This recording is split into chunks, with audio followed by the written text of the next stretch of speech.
Welcome back to Xylem banking. അപ്പോൾ നമ്മൾ visualisation ടെക്നിക്കിന്റെ അല്ലെങ്കിൽ വിഷ്വലൈസേഷൻ ചെയ്തുകൊണ്ട് വൊക്കാബുലറി പഠിക്കുന്നതിന്റെ രണ്ടാമത്തെ ഡേ ആണ്.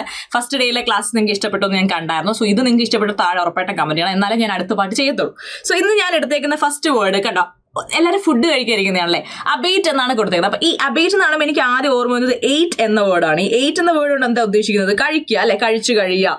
സോ നമ്മൾ കഴിക്കാതിരിക്കുമ്പോൾ എന്താ സംഭവിക്കുന്നത്? നമ്മുടെ ഫ്രണ്ടിൽ കൊണ്ടുവെക്കുന്നത് എന്താണെങ്കിലും അത് പതുക്കെ കുറഞ്ഞു വരും അല്ലെ. നമ്മൾ കഴിക്കുന്ന അനുസരിച്ച് അത് എന്ത് ചെയ്യും? കുറഞ്ഞു വരും പ്ലേറ്റിൽ. സോ അബേറ്റ് എന്ന് വെച്ചാൽ ടു ബിക്കം ലെസ് എന്നാണ് അർത്ഥം. എന്താണ് അർത്ഥം?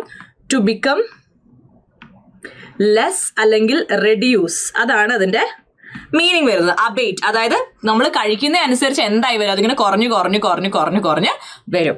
ദെൻ നെക്സ്റ്റ് വൺ ഡോണ്ട് എന്ന് പറയുമ്പോൾ ഞാൻ ദി ആണ്ട്. അപ്പൊ എനിക്ക് ഇപ്പോഴും ഡോണ്ട് എന്ന് വായിക്കുമ്പോൾ ദി ആണ്ട് എന്നാണ് കാണാൻ പറ്റുന്നത്. അപ്പൊ നമ്മളെയൊക്കെ ലൈഫിലൊക്കെ ചില ആന്റിമാരുണ്ടാവും. ആന്റിമാർ എന്താ ചെയ്യുന്നത്? ലൈക്ക് ഭയങ്കരമായിട്ട് നമ്മളെ ഡിസ്കറേജ് ചെയ്യുക, നമ്മളെ പേടിപ്പിക്കുക, അല്ലെങ്കിൽ നമ്മളോട് ഇതൊന്നും നടക്കാൻ പോകുന്നില്ല, നീ വേറെ വല്ല പണിക്കും പോ എന്ന് പറയുന്ന ഒരു ആന്റി നമ്മുടെ എല്ലാവരുടെയും ലൈഫിലുണ്ടാവും. സോ ദി ആണ്ട് എന്ന് ആലോചിക്കുമ്പം അവരെന്ത് ചെയ്യുന്നു എന്ന് ആലോചിച്ചാൽ മതി. To make someone feel afraid or discouraged. To make someone feel discouraged or afraid. Correct അല്ലേ? നമ്മളെയൊക്കെ പേടിപ്പിക്കുന്ന, നമ്മളെയൊക്കെ ഡിസ്കറേജ് ചെയ്യുന്ന ഒരു ആന്റി നമ്മുടെ ലൈഫിൽ ഉണ്ടാവും. സോ ദി ആണ്ട് എന്ന് ആലോചിച്ചാൽ മതി.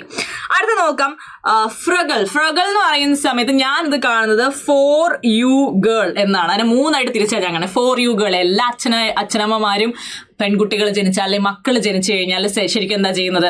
ഓക്കെ, നിനക്ക് വേണ്ടി എന്തെങ്കിലുമൊക്കെ ഇനി എന്ത് ചെയ്യണം? സേവ് ചെയ്യണം എന്നൊരു മൈൻഡ് സെറ്റ് ആയിരിക്കും. For you my girl, I want to save money എന്നൊക്കെ പറയില്ല. നിങ്ങൾക്ക് വേണ്ടി പൈസ എല്ലാം ചുരുക്കി എല്ലാം പിടിച്ച് നല്ലോണം. എല്ലാ പാരൻസും അങ്ങനെയാണ്. അപ്പോൾ നമ്മൾ മിഡിൽ ക്ലാസ് ഒക്കെ ജനിച്ച ആൾക്കാർക്ക് പെട്ടെന്ന് റിലേറ്റ് ചെയ്യാൻ പറ്റും. എല്ലാ പാരൻസും മക്കളൊക്കെ ആയി കഴിഞ്ഞാൽ അവർക്ക് വേണ്ടിയിട്ട് ഇങ്ങനെ എക്കണോമിക്കലി ഭയങ്കരമായിട്ട് സേവ് ചെയ്ത് വരും. സോ ഫ്രഗൽ എന്ന് പറയുന്നത് കെയർഫുൾ വിത്ത് മണി എന്നാണ്. Careful with money.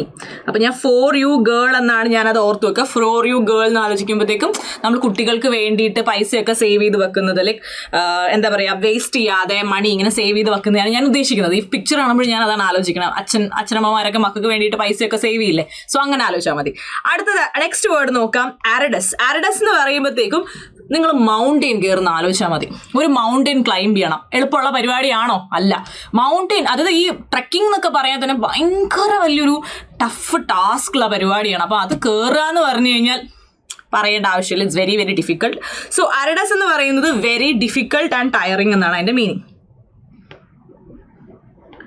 Very difficult and tiring. ഭയങ്കര ഡിഫിക്കൽട്ടും ടയറിങ്ങും ആയിട്ടുള്ള ഒരു കാര്യമാണ് മൗണ്ടെയിൻ ക്ലൈംബ് ചെയ്യാന്ന് ആലോചിച്ചാൽ മതി. ആരഡസിന്റെ അർത്ഥം കിട്ടും. ആരഡസ് എന്ന വാക്ക് കേൾക്കുമ്പോൾ എപ്പോഴും മൗണ്ടെയിൻ ക്ലൈംബ് ചെയ്യുന്നത് ആലോചിക്കാം. ദെൻ ബിവിൽഡേർഡ് എന്ന് പറഞ്ഞാൽ നമ്മൾ കാട്ടിൽ, ബി ഇൻ ദി വൈൽഡ് എന്ന് ചിന്തിക്കുക. നിങ്ങൾ കാട്ടിനകത്ത് പെട്ടുപോയി, നിങ്ങൾ കാട്ടിനുള്ളിലാണ് നിൽക്കുന്നത്. അപ്പം നിങ്ങൾക്ക് ഭയങ്കര കൺഫ്യൂഷൻ ആയിരിക്കും. നിങ്ങൾക്ക് എന്ത് ചെയ്യണം, എന്താണ് ഏതാണെന്ന് ഒരു ഐഡിയ ഇല്ല. You are confused, you don't know what to do. മൊത്തത്തിൽ കൺഫ്യൂസ്ഡ് ആയിട്ട് ഒരുമാതിരി കിളി പോയ അവസ്ഥയായിരിക്കും. അത് തന്നെയാണ് ബിവിൽഡേർഡ് അർത്ഥവും, കംപ്ലീറ്റ്ലി കൺഫ്യൂസ്ഡ്.